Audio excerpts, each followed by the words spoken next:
മിക്കവാറും നമുക്കൊക്കെ അവളെ കൊണ്ടുള്ള ശല്യം അവസാനിക്കാൻ പോവാ.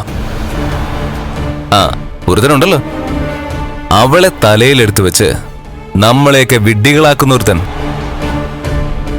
അവന്റെ വീൽ ചെയർ തള്ളാൻ മിക്കവാറും ഇനി അവൾ ഉണ്ടാവില്ല.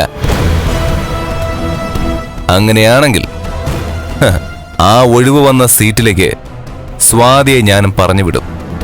അതിനവള് സമ്മതിക്കൂ? നേരത്തെ അതിനെപ്പറ്റി പറഞ്ഞപ്പോ അവൾ എല്ലാരും കൂടെ തല്ലിയില്ലെന്ന് മാത്രമേ ഉള്ളൂ. ഇനി അബദ്ധം പറ്റാൻ പാടില്ല മോളെ. എങ്ങനെയും കണ്ണനെ അവളെ തമ്മിൽ ഒന്നിപ്പിക്കണം. ഇടി, എങ്കിലേ നമ്മൾ ഉദ്ദേശിച്ച പോലെ കാര്യങ്ങളൊക്കെ നടക്കൂ. ഇടി, സ്വത്തെല്ലാം സ്വന്തമാക്കിയിട്ട് സ്വാതി കൊണ്ട് വേറെ കെട്ടിച്ച പോരെ? അത് നല്ല കാര്യമാ. അതേപ്പറ്റി ഞാൻ അവളോട് പറഞ്ഞതാ, എന്നിട്ട് അവള് കേൾക്കുന്നില്ല. ഇനിയും പറയണം. അവളുടെ മനസ്സ് നീ മാറ്റിയെടുക്കാൻ നോക്കണം. എന്റെ ഒരു പെങ്ങള അവളുടെ ജീവിതം ഇല്ലാതായി പോരുതെന്ന് എനിക്ക് ആഗ്രഹമുണ്ട്. അതുകൊണ്ടാ കണ്ണൻ അവളെ കെട്ടണമെന്ന് ഞാൻ പറയുന്നത്. ആ ബന്ധത്തിന് അധിക ആയുസ്സൊന്നും കാണില്ല.